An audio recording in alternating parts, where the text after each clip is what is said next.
네, 로마서 5장 1절부터 11절 말씀으로 한번 나눠보겠습니다. 5장까지 계속 그 말씀이라고 했어요. 하나님의 한의. 인간이 하나님 앞에 옳다고 인정함 받게 되면 무슨 일이 생기느냐. 이제 그런 거에 대해서 이제 구체적으로 오늘 나올 텐데, 하나님 앞에 우리는 그냥 다 불법자였어요. 의롭지 않아요. 하나님께 진노의 대상이었는데, 하나님이 그냥 옳다고 여겨주면은 그다음부터 모든 것이 다 바뀌거든요. 나를 엄청 싫어하던 사람이 어느 날, 날 좋다, 너 옳다 라고 여겨주면은 그때부터는 과거에 어떤 감정을 가졌는지 상관없이 그것을 싹 이제 끊어내겠다는 얘기죠. 그러면은 이거야말로 해방감, 그걸로 인하여 오는 기쁨, 이런 걸 이제 우리가 느낄 수 있는 거죠. 다른 사람도 하물며 그런데 이 천지를 만드신 하나님이 우리를 이제 쳐다도 보기 싫다, 그렇게 선언을 하셨다가 너희들은 이제 심판이야, 끝났어, 진노야, 이렇게 얘기하다가 갑자기 어느 날 우리를 옳다, 너 정말 내가 원하는 대로 네가 했구나, 그렇게 인정을 해주신다면은 인생이 얼마나 많이 달라지겠습니까? 그렇죠? 하나님이신 그분이 우리를 그렇게 선언해 주신다면은, 오늘 이제 하나님과 화목하게 된 자, 그런 어떻게 해서 그 화목하게 될 것이고, 또 화목하게 된 이후에는 또 어떻게 우리가 살아야 될 것인지가 이제 다 나와요. 그래서 4장에서는 하나님이 의롭다고 칭해 주시는 자에 대한 복, 다윗이 그런 걸 얘기했죠. 자기가 체험하고 얘기를 했는데, 5장에서는 이제 그 의롭다고 여김받은 사람, 칭의죠. 이게 의롭다고 여겨준 사람, 그런 사람의 결과, 그런 거에 대해서 나눠보겠습니다.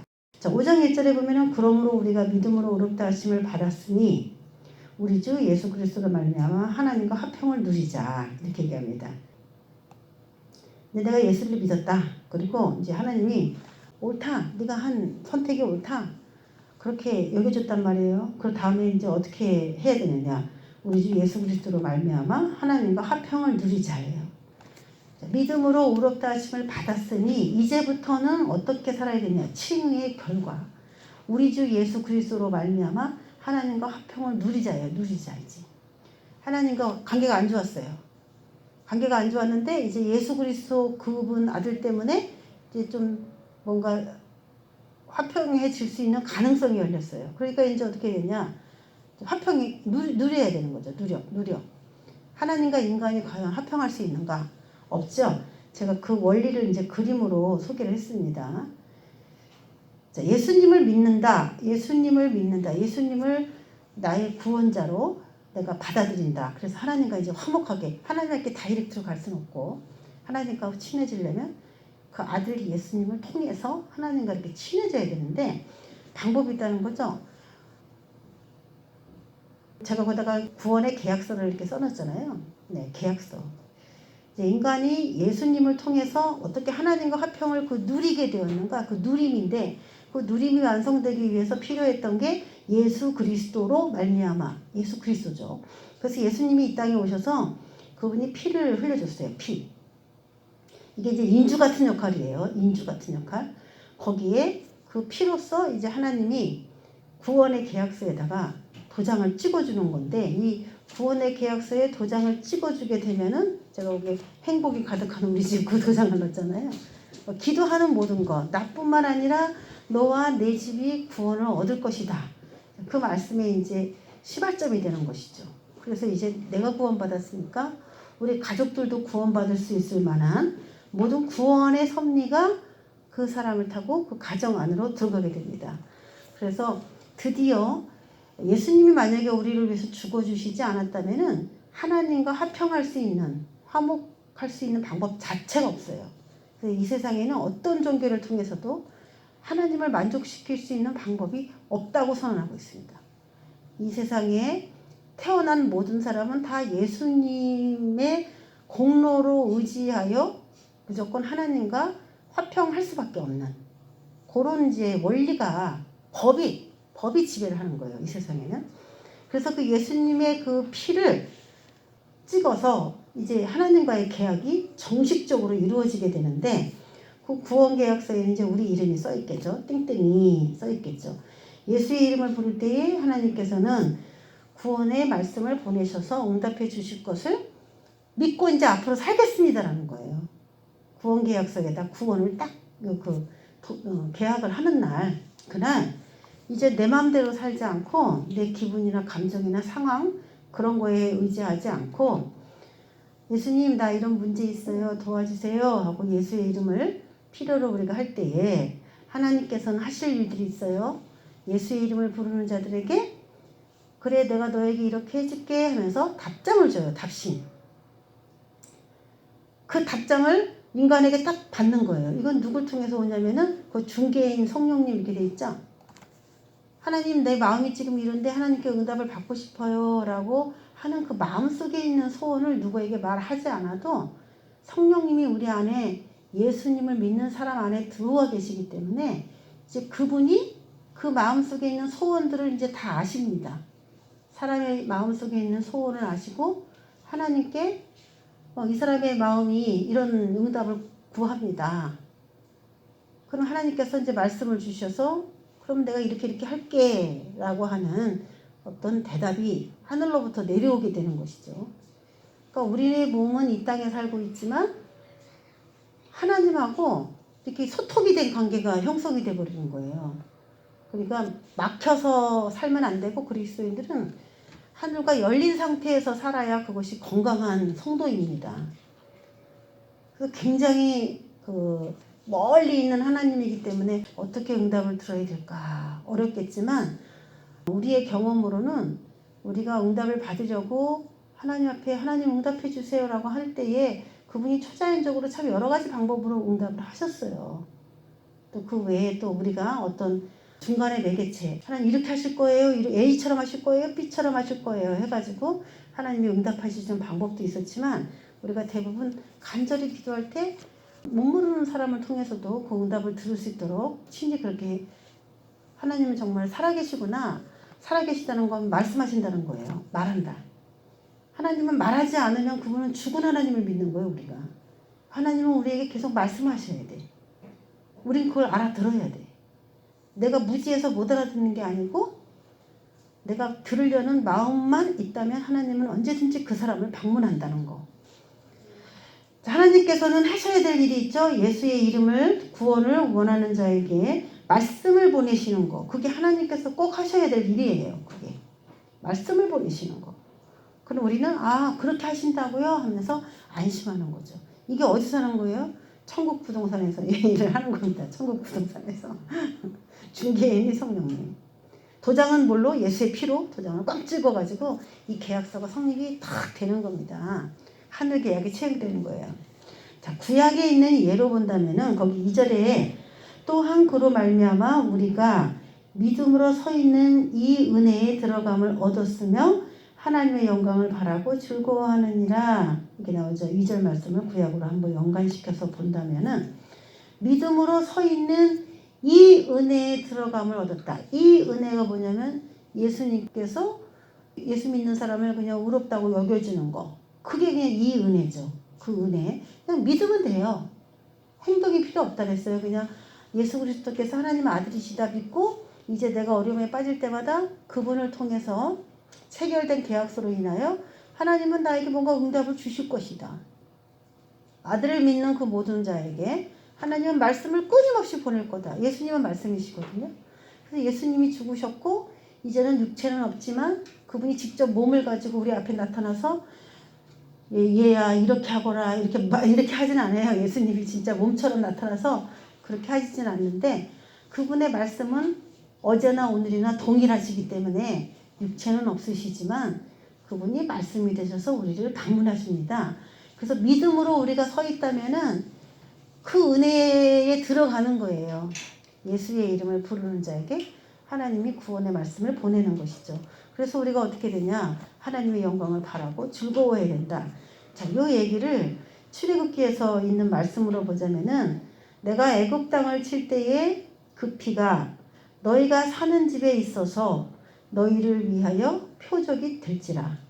내가 피를 볼 때에 너희를 넘어가리니 재앙이 너희에게 내려 멸하지 아니하리라. 이 말씀이 있어요. 이게 이제 출애굽할 때의 이야기인데 애굽 땅을 하나님이 심판하기로 작정을 하셨어요. 애굽 땅을. 내가 애굽 땅에 있는 모든 장자, 첫 장자, 그 집집마다 장자들을 내가 다 죽일 거야. 그런데 그 집에 그 위에 가로대, 세로대 여기다가 피를 이렇게 바른 그 집에 있는 장자는 내가 안 죽일 거야. 그러니까 죽기 싫으면 거기 양 그림 있죠. 양을 잡아서 그 피를 양의 피를 뭐 테두리에다 발라라. 그러면 내가 애굽에 있는 첫 아들을 죽이려고 내려갔다가 죽이지 않고 그 집을 넘어갈 거라는 거죠. 이게 유월이에요. 그러니까 그 집 안에서 죽지 않으려면 어떻게 해야 되냐? 피를 발라야 돼요. 피. 자, 그러면 그 집에서는 아무런 문제가 없는 거예요. 자, 요 문제인데 구약의 요게 이제 예수님의 복음을 설명해 준 그림입니다. 요 집은 이제 우리를 말하는 거고 우리의 마음에 어린 양의 고기를 이 안에서 먹어야 되고 순나물을 먹어야 되고 그랬어요. 그래서 내가 하나님의 말씀 내가 어떻게 해야 될까요? 이 문제를 어떻게 해야 될까요? 그러면서 주님께 구했을 때 하나님이 내가 너에게 이렇게 하리라 하는 말씀을 내가 마음에 품고 있는 거 그 자체가 말씀이 피웁니다. 그게 내 안에만 있는 게 아니라 내 삶의 행동에도 있어요. 바깥에도 있어야 돼요. 이거 바깥문에다가 이게 칠하는 거거든요. 내가 그 말씀을 믿었으면 그 말씀에 맞게 살아가야 돼요. 행해야 돼요. 그 말씀에 맞는 행동을 해야 돼요. 안에는 어린 양의 고기를 먹고 순나물을 먹고 집 안에서는 그렇게 해야 되고 집 밖에는 피를 다 발라야 되고 그러니까 하나님께서 주신 말씀을 100% 확신하고 받아들이는 거예요. 그러면 그 피를 볼 때에 재앙이 들어오지 않고 넘어간다. 우리가 대부분 기도할 때는 다 구원받아야 될 어떤 문제를 가지고 기도하지 않습니까? 재앙의 문제가 왔기 때문에 기도합니다. 그래서 그거에 대해서 응답이 올 때는 넘어갈 수 있도록 그 말씀을 꼭 붙잡아야 되는데 자, 믿음으로 서 있는 그 사람들에게 이 재앙이 들어가지 않고 넘어가는 그 은혜가 임한다는 거예요. 그래서 아무 피나 그러면 발라도 되냐? 소피나 닭피나 말피나 아무거나 다 발라도 재앙이 넘어갔냐? 그게 아니죠. 그게 다른 말로 말하면 불교를 통해서 뭐 이슬람을 통해서 힌두교를 통해서도 재앙에 넘어갈 수 있냐? 그 똑같은 얘기예요. 오로지 어린 양의 피. 하나님이 말한 일련된 거, 흠없는 거, 그 조건들이 있어요. 그 조건에 맞는 그 양을 잡아서 피를 발라야 이 재앙이 넘어가는 걸 봤을 때 불교를 믿어서 힌두교를 믿어서 이슬람교를 믿어서 그 말씀 거기서 오는 경전에 있는 말을 자기가 마음에 품어도 이게 재앙이 넘어가냐? 안 넘어간다는 얘기예요. 오직 하나님이 예비한 그 재물, 하나님이 말씀하신 그 법대로의 그 재물 피만 딱 유효하게 되는 거죠. 그러니까 지금으로 말하면 예수를 믿는 종교 안에서만이 이 재앙이 넘어갈 수 있다는 거예요. 그래서 오늘 말씀이 2절에 믿음으로 서 있는 이 은혜에 들어감을 얻었다라고 말하는 거예요. 이 은혜에 들어가야 돼요. 예수 그리스도를 믿는 그 은혜 안에 들어가야지 아무거나 엉뚱하게 다 믿었다 해서 하나님의 영광을 바라고 즐거워할 수 있는 건 아니라는 거죠. 자, 그러면 칭의를 받았기 때문에 우리는 너무 감사한데 어떻게 그 다음을 살아가야 될까? 다만 이뿐 아니라 뭐가 있대요. 의롭다고 여김받으면 이제 끝! 그게 아니라 다만 이뿐 아니라 우리가 환난 중에도 즐거워하나니 이는 환난은 인내를 인내는 연단은 소망을 이루는 줄 알미로다. 그러면서 뭔가 이렇게 절차가 있는 것처럼 이야기를 합니다. 믿는다는 건 쉽습니다. 하나님 어떻게 할까요? 이렇게 하거라. 아, 그렇게 할 거예요? 네, 감사합니다 하면서 이제 믿는 거예요. 그 말씀을 믿는데 이거는 이제 예수의 피를 의지하여 살지 않는 사람은 성령이 들어오지 않기 때문에 성령님이 하나님의 응답을 우리에게 가져다 주고 하는 일을 전혀 할 수가 없잖아요. 성령님 외에는 어떤 존재도 할 수 없기 때문에 하나님과 이런 소통이 되고 있다는 거는 예수를 믿고 성령을 받았다는 이제 근거 하에서 이게 이루어지는 이야기예요, 이게. 그러면 예수님 안 믿어도 하나님하고 이렇게 응답을 사인을 왔다 갔다 받으면 되지 않나요? 이렇게 말하겠지만 하나님이 말씀을 보내시면 그 말씀을 받아들여야 되는 거기 때문에 예수님으로 말미암지 않고는 소통 자체가 부재예요. 될 수가 없어요. 그래서 성령을 통해서 예수를 통해서 계약이 체결된 그 사람에게 하나님이 친히 응답의 말씀을 주시는 것이다라는 것이고, 자, 그뿐 아니라 그 다음부터는 어떻게 해야 되냐? 환난은 인내를, 인내는 연단을, 연단은 소망을 이루는 줄 알미로다 그랬어요. 뭐가 이렇게 복잡해? 하나님 말씀 믿으면 의롭다 하심을 받는데 뭐가 또 이렇게 다만 이뿐 아니라 그러면서 뭐 이렇게 절차가 복잡합니까? 이렇게 말합니다. 그런데 하나님께서 이제 우리에게 구원의 말씀을 보내시잖아요. 내가 너에게 이렇게 해주겠다 이런단 말이에요.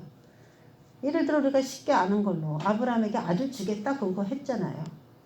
딱 아들을 주겠다 그러고 우리는 이제 생각하기를 말씀을 딱 오면은, 제가 이제 초신자 때는 뭐 누가 뭐 말씀 받은 경험을 저한테 말해주거나 막 그러진 않았어요. 저 초신자 때.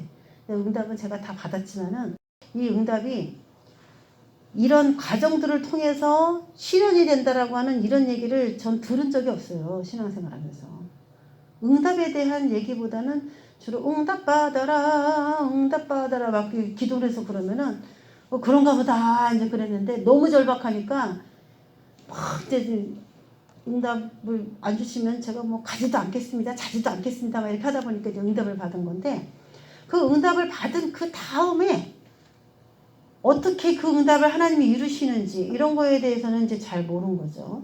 그런데 오늘 말씀처럼 환란이 왔을 때 예수님이 필요해요. 그렇죠? 환란이 왔을 때 예수님이 필요하죠. 그리고 응답이 필요하죠.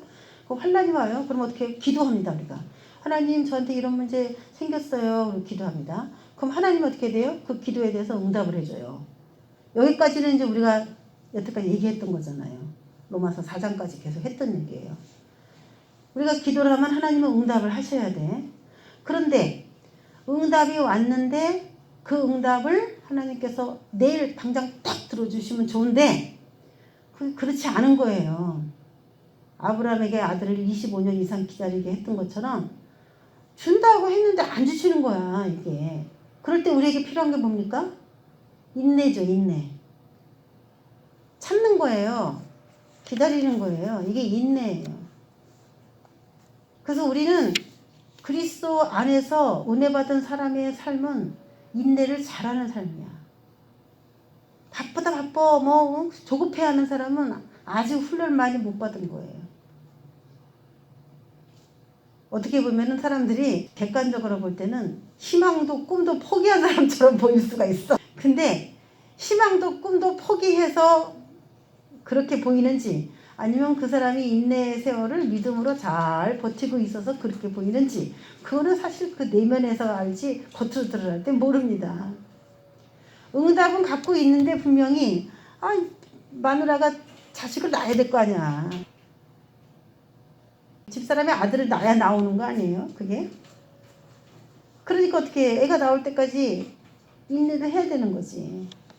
그래서 우리에게는 환란이 왔다. 그래서 응답이 왔다. 할렐루야 응답이 왔어. 하나님께서 이렇게 하신대. 너무 좋아요. 감사해요. 이제 그래요. 그런데 그 어떻게 보면 이제 차표인데 차표는 갖고 있는데 버스가 안 와. 버스가 얼른 타야 되는데. 그게 바로 인내예요. 그래서 기다리고 있는 거지. 버스 정장에서 버스가 언제 오나. 이게 인내입니다. 근데 이 인내로 기다리다 보니까 자꾸 이제 버스가 안 오는 거예요. 아들을 안 주는 거예요. 그러니까 어떻게 돼요? 자꾸 그거를 받은 말씀을 믿겠습니다. 네, 기다리겠습니다. 이렇게 하면서 계속 서 있는 거예요. 예, 그렇게 뭐 1년 있을 수 있어. 2년도 있을 수 있어. 예, 그 인내의 세월을. 그런데 그렇게 하다 보니까 어떻게 되냐면은 주변에 있는 사람들이나 내 마음 안에서나 모든 상황이 되지도 않는 거, 너 자꾸 그렇게 기다리고 있는 것 같아 하면서 주변 세력들이 내가 갖고 있는 믿음에 대해서 회의감을 느끼고 나에게 그 갖고 있는 버스표를 다 빡빡 찢어버리라고요. 요구를 합니다. 그 버스 오지도 않는 버스표를 네가 왜 들고 있냐고 자꾸 이걸 바람에 날리려는 거예요. 이게. 그러니까 뭐가 와요? 연단이 오지. 연단. 우리는 가족이 다 같이 살잖아요. 교회 안에서도 믿음이 다 틀립니다. 사실은 교회 바깥에 있는 사람이 우리를 연단시킬 것 같은데 어느 한계점을 딱 한계점에 도달하니까 교회 안에 있는 사람하고 마찰이 가장 많아요. 왜냐하면 다 신앙생활하는 사람인데 다 신앙생활의 그 경험들이 다 다르기 때문에 교회 안에 있는 사람들이 반대자가 많아져. 그러니까 이 자체가 연단이에요. 또 환난을 피해서 말씀을 받았는데 이 말씀 때문에 뭐가 와? 또 연단이 와. 연단은 뭡니까? 쉽게 말하면은 어떤 물질을 불 속에다 집어넣고 100%를 만드는 게 연단이에요. 쇳덩어리를 불 속에다 집어넣으면 불순물을 다 녹이고 순 내가 원하는 그것만 빠져나오는 거, 그게 이제 연단이에요. 그래서 내가 믿고 있다고 하지만, 받은 말씀을 믿고 있다고 하지만 이게 100%짜리가 아니에요. 여기는 불순물이 많이 섞여 있어요, 이 믿음에는. 그래서 연단을 받으면서 아니야 이게 맞는 거야, 아니야 이게 맞는 거야 하면서 계속 의심스럽고 뭔가 신이 없는 그런 것들이 빠져나가든지 아니면 내가 이거 포기하든지 이제 둘 중에 하나의 길로 가게 돼요, 사람은. 그래서 이 연단을 통과하면서 우리는 두 가지 마음이 있죠. 진짜 이게 될까? 진짜 이 버스가 올까? 진짜 이 아들을 낳을 수 있을까? 의심. 하나는 천사가 나타나서 이따금씩 아들을 낳을 것이다 말해주는 것처럼 버스가 올 것에 대한 꿈도 꾸고 뭐 예언도 듣게 되고 주변 사람으로 인하여 힘내 뭐 이런 얘기도 듣게 돼요. 그러면 여기 확신이 오죠. 의심과 확신이 계속되는 가운데 반대 세력과 계속 이것이 어려움을 겪게 됩니다. 그러면서 어떻게 해요? 결단하죠. 아, 내가 갖고 있는 말씀이 맞는 거야. 난 이거 끝까지 믿고 갈 거야. 하나님이 이렇게 하실 거야. 그게 뭐예요? 소망입니다. 굉장히 이건 신앙생활에 여러 가지 우리의 심리, 우리 사람의 마음속에서 일어나는 여러 가지 오랜 기간 동안 그 말씀을 실제로 소망 가운데서 바라던 대로 딱 어떤 물체가 나타나기 전까지 이런 과정들이 있다는 거예요. 이게 전체적으로 이걸 뭐라고 말하냐, 이게 믿음으로 말미암는 의예요. 이건 다 믿어야 되는 거예요. 환난이 왔을 때도 믿어야 되고 인내 가운데도 믿어야 되고 연단이 와도 믿어야 되고 결국 소망도 믿는 거예요. 이건 다 믿음을 얘기하는 겁니다. 근데 믿음으로 그렇게 되려고 하다 보니까 이런 과정들이 반복되는 거죠. 말만 여러 가지로 썼다 뿐이지 이건 믿음의 성장 과정이라고 해도 돼요. 믿음이 맨 처음에 요만하다가 그 다음에 이만한 믿음, 이만한 믿음. 이게 뭐예요? 소망이에요, 이게. 난 이만큼 믿습니다. 이게 소망이에요, 이게. 한마디로 말하면. 그래서 5절에 얘기하는 게 소망이 우리를 부끄럽게 하지 아니함은 우리에게 주신 성령으로 말미암아 하나님의 사랑이 우리 마음에 부음받은 것이다, 이거예요. 내가 갖고 있는, 내가 품고 있는, 내가 받은 말씀에 대한 그 소망이 우리를 부끄럽게 하지 않을 것이다. 이건 뭐예요? 그대로 될 것이다, 이 말이고, 왜 이 소망이 우리를 부끄럽게 하지 않느냐? 하나님의 사랑이 그 소망을 갖고 있는 그 사람에게 딱 부어진 것이 그 사람이 갖고 있는 그 소망이다라는 거예요. 하나님이 인간에 대해서 사랑을 부어주지 않으면 그 사람은 널브러집니다. 까부러져요. 소망이고 뭐고 그냥 날려버립니다. 근데 하나님이 소망을 주시고 그 말씀을 주시고 사람들을 붙여서 또 힘을 주시고 용기를 주시니까 끝까지 그 소망을 이룰 때까지 그 믿음을 놓지 않을 수 있는. 그래서 우리가 믿음으로 의롭게 된다 이 얘기를 로마서에서 하면서 그 과정을 표현하자면 이런 단어들이 언급될 수밖에 없는 것이에요. 하나님의 사랑이 그 아들을 죽이면서까지 우리에게 소통하기를 원해서 그 아들을 죽이고 성령을 인간에게 주셔서 너 이렇게 할게 이렇게 할게 이렇게 할게 라는 그 행동 하나가 하나님의 극진한 사랑하심이라는 거죠. 인간에게 부어진 사랑이라는 거예요. 그래서 소망은 하나님께서 주신 말씀 가운데 이루어질 소망은 반드시 이루어질 거고 우리를 절대 부끄럽게 하지 않을 것이다. 너 네가 붙들고 있었던 그 티켓이 뭐야? 너 이루어진 거 아무것도 없잖아. 그럼 이건 부끄러운 건데 우리가 갖고 있는 믿음대로 버스가 딱 온다면 이거 봐 오잖아. 이거 타면 되는 거거든요. 눈에 보이지 않는다고 해서 결국 우리가 부끄럽게 될 것이냐? 결론 없는 응답을 붙잡고 가고 있는 것이냐? 그건 절대 아니라는 겁니다. 그러니까 뭐가 중요해요? 기도해서 응답받는 거 이것만 중요한 것 같잖아요. 근데 기도해서 응답받으면 그 다음부터는 뭐가 필요해요? 자동적으로 믿음이 필요할 수밖에 없죠. 지금 상황이. 네, 임에 대한 이야기예요. 자, 6절에 우리가 아직 연약할 때의 기약대로 그리스도께서 경건하지 않은 자를 위하여 죽으셨도다. 예, 요약을 하자면은 지금 6절부터 나온 이야기와 11절까지를 대충 제가 요약을 해드리겠습니다. 인간의 의에 대한, 인간이 하나님 앞에 의롭다 여김 받잖아요. 그 인간의 의에 대한 하나님의 경륜이 언제부터 시작됐느냐? 6절에 보면 우리가 아직 연약할 때에 하나님의 경륜은 이미 시작됐어요. 내가 아들을 줘야지. 인간이 연약할 때 인간을 내가 구원해야지 하는 하나님의 경륜이 드디어 시작이 됐어요. 8절에 우리가 아직 죄인 되었을 때, 우리가 이 말이 또 국어적으로 이건 이상해. 우리가 아직 죄인 되었을 때, 이게 국어적으로 맞아요 이게? 우리가, 이건 국어가 틀렸어 이건. 우리가 전에 죄인이었을 때에 이렇게 돼야지. 우리가 전에 죄인이었을 때에 그때 아들을 보낼 생각을 하시고 아들을 죽이셨다 이렇게 얘기해야지 되는 거지. 이건 뭐 읽으라는 건지 읽고 알아들으라는 건지 읽어도 몰아야 되니까 목사님들한테 풀어주라고 쓴 건지. 예수님은 언제 돌아가셨냐? 우리가 죄인일 때, 우리가 하나님하고 원수지간이었을 때, 사이가 안 좋을 때, 하나님하고 사이 되게 안 좋을 때 인간이, 우리가 연약할 때도 뭐예요? 죄 지을 수밖에 없을 때 이럴 때잖아요. 그럴 때 하나님은 그 아들을 저 연약한 인간, 저 죄인된 인간, 나와 저 원수된 인간, 그 인간을 위해서 자기 아들을 죽일 계획을 세우셨어요. 이건 뭘 말하냐면 내가 잘해서 예수를 믿게끔 해준 게 아니라는 거예요. 내가 하나님께 뭔가 미쁘게 보여가지고 아들을 죽이신 게 아니라는 거예요. 우리가 사고 뭉칠 때 하나님은 이미 예수님을 죽일 그럴 계획을 세웠어요. 왜? 인간이 그게 죄인지 모르고 하거든. 불쌍한 거야. 불쌍해요. 하나님 입장에서. 우리가 잘나서 예수를 믿은 건 절대 아니라는 겁니다. 이건 그냥 하나님의 그냥 사랑이야. 하나님하고 친하지도 않고 도리어 원수인데, 원수 되었을 때, 말도 그 원수이었을 때, 우리가 전에 원수였을 때, 하나님과 원수였을 때, 하나님은 그 아들을 죽이는 경륜을 이미 시행하셨어요.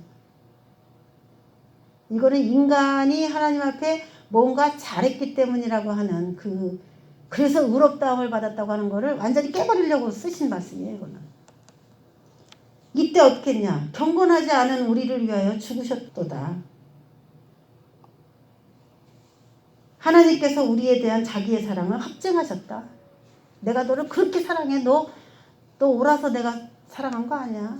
나랑 원수인데 내가 너를 위해서 내 아들 죽인 거야. 하면서 하나님의 그 무한한 사랑을 우리에게 행동으로 옮겨주신 거죠. 제가 이 설교를 이렇게 딱 준비하면서 내가 하나님의 사랑에 대해서 다시 한번 이렇게 생각을 해보는데 참 이건 무한 감사할 일이구나 라는 진짜 감동이 밀려와요. 내가 과연 그런 자격이 있는 자인가 그런 생각을 좀 해보게 되고,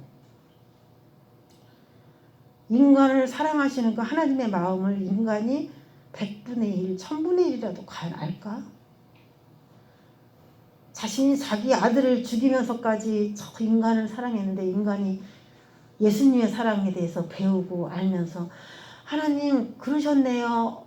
너무 감사합니다. 그렇게 인정해드려야 되는데 과연 그 사람이 하나님께서 자기 아들을 죽이셔서 인간을 사랑한 그 사랑을, 인간에게 그 사랑을 확증시켜준 그 사랑을 인간은 과연 몇 프로나 이해를 하고 있을까?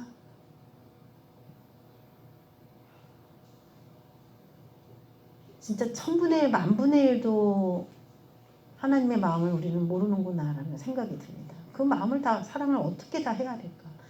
누가 이렇게 할 수 있을까? 9절에 보면은 이제 우리가 그의 피로 말미암아 의롭다 하심을 받았다 얘기해요. 여태까지는 뭐라고 했어요? 우리의 믿음으로 말미암아 의롭다 하심을 받았으니 여태까지 계속 그거 했잖아요. 5장 1절에도 나왔잖아요. 믿음으로 의롭다 하심을 받았다고 얘기했는데 갑자기 9절에서 그의 피로 말미암아 의롭다 하심을 받았다. 이렇게 얘기하죠. 그럼 결국 뭐예요? 예수의 피를 믿음으로 의롭다 하심을 받았다. 이렇게 얘기가 될 수가 있죠. 예수님의 피로 말미암아 그것을 믿는 자에게 의롭다 하심을 준다. 이렇게 얘기할 수가 있겠어요. 그래서 결과적으로 뭐가 달라졌냐? 하나님의 원수지간이었으면 그냥 진노를 다 받아야 되는데 진노하시면서 구원을 받을 것이니 이런 약속을 주었습니다. 그래서 하나님이 너 오라 라고 얘기했으면 과거의 죄는 무죄가 되는 거예요. 무죄 선고가 되는 거예요. 그래서 우리가 의롭다 하심을 받았다. 이 얘기를 이제 오늘 두 가지로 살펴봅니다. 피로 말미암아 의롭다 하심을 받았다. 믿음으로 말미암아 의롭다 하심을 받았다. 하나는 의롭다 하심을 준 개체, 내 개체인 피고, 하나는 그 피를 받은 우리가 해야 될 행동, 믿음 이거죠. 하나는 우리가 해야 되고요. 하나는 예수님께서 하신 그 피를 준 거예요. 그렇죠? 그래서 의롭다 하심을 받으려면 누군가는 피를 줘야 되고 누군가는 그걸 믿어야 된다. 이래서 이제 9절과 여태까지 했던 믿음으로 의롭다 하심을 받은 거를 이제 우리가 인정을 하게 되는데 요한복음 5장 24절에 보면은 믿음으로 의롭다 하심을 받았다. 예수의 피로 우리가 의롭다 하심을 받았다. 이 두 이야기를 잘 표현해 주고 있어요. 자, 예수님께서 말씀하시기를 내 말을 듣고 이게 뭐예요? 그분이 흘리신 피를 우리가 믿는 방법이 소개되고 있어요.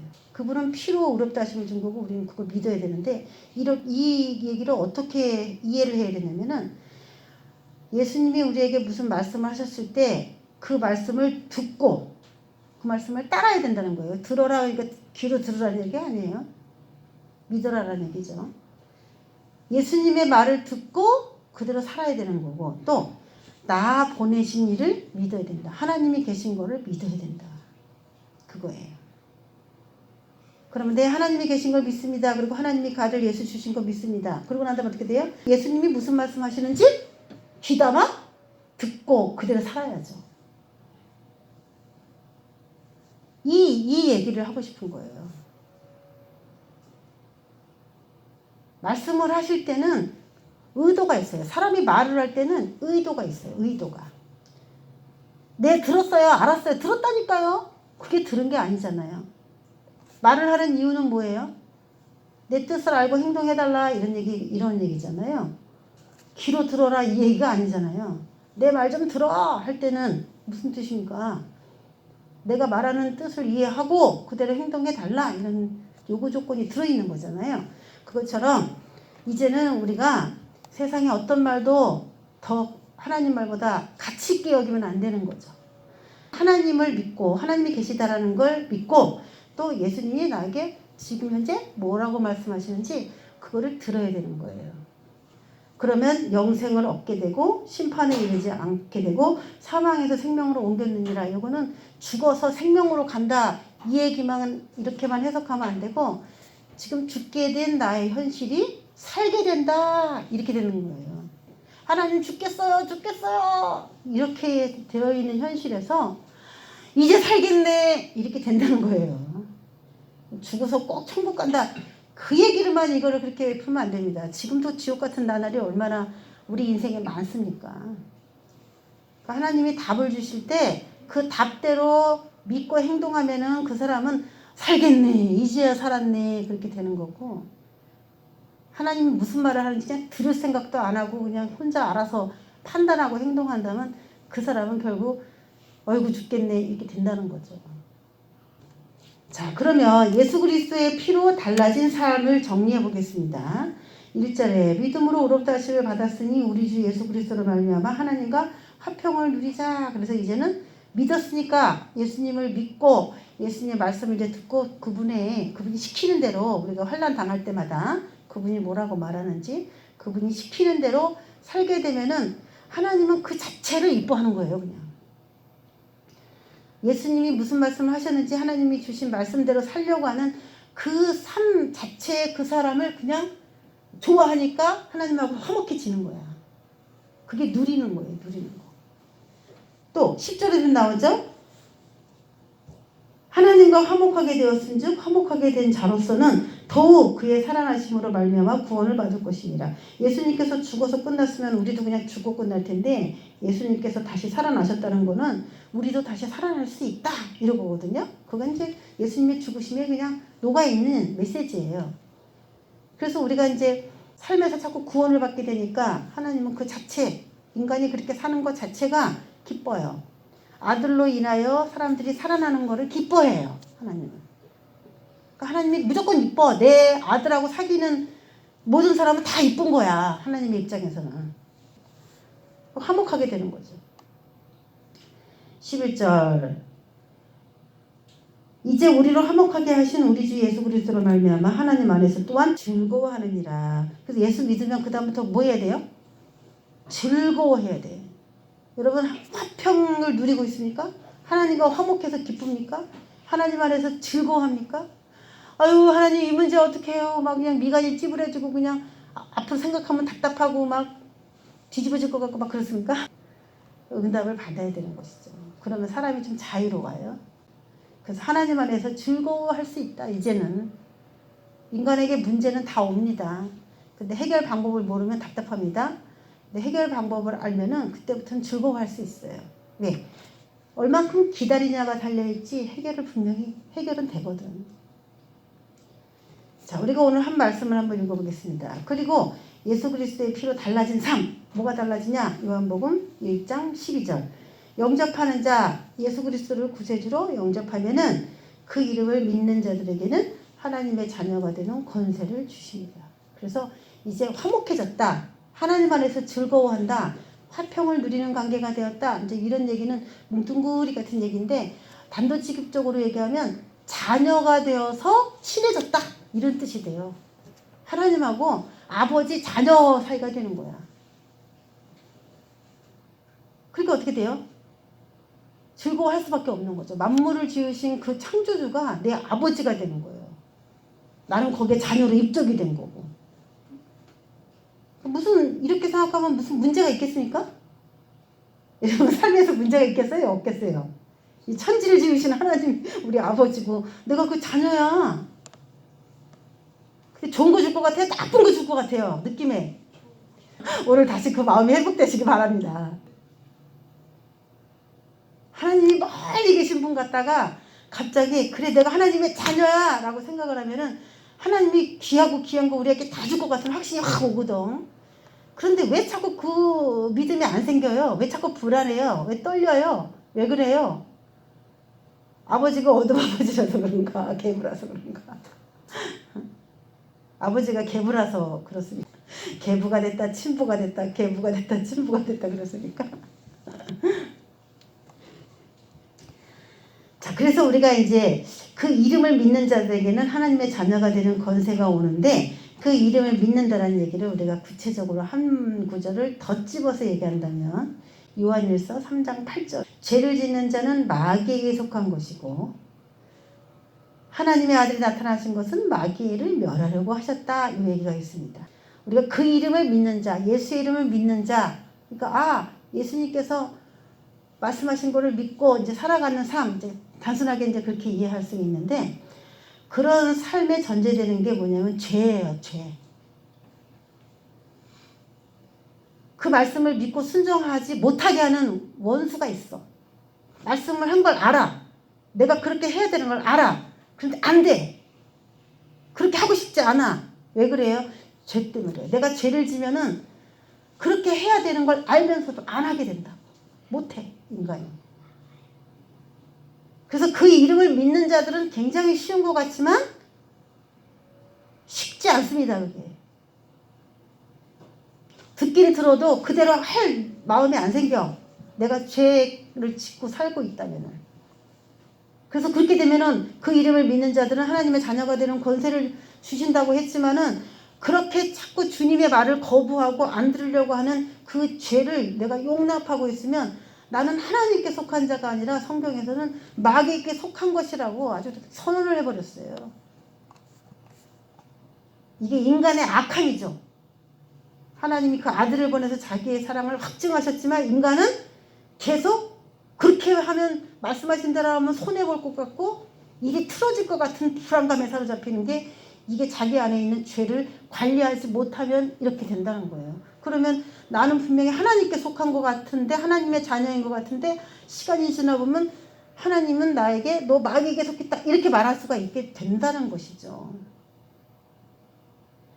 죄를 짓는 자는 마귀에게 속하나니 마귀는 처음부터 범죄함이라. 하나님의 아들이 나타나신 것은 그 아들을 믿으려면 마귀의 일을 멸하려고 그분이 왔기 때문에 나도 마귀의 일을 멸해야 된다. 죄 짓는 일을 성령님의 힘으로 끊어내려고 노력하는 그 자들이 하나님의 아들이 나타나신 목적을 같이 이루어드리는 그 자가 하나님의 자녀가 되는 권세를 받았다고 말을 들을 수 있는 그 사람들이라는 거죠.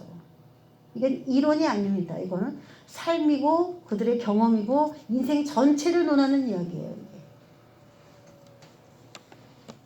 말로만 예수님 믿는다고 교회 다닌다고 하나님의 자녀라고 그렇게 말하는 걸 하나님이 과연 용납해 주시겠습니까?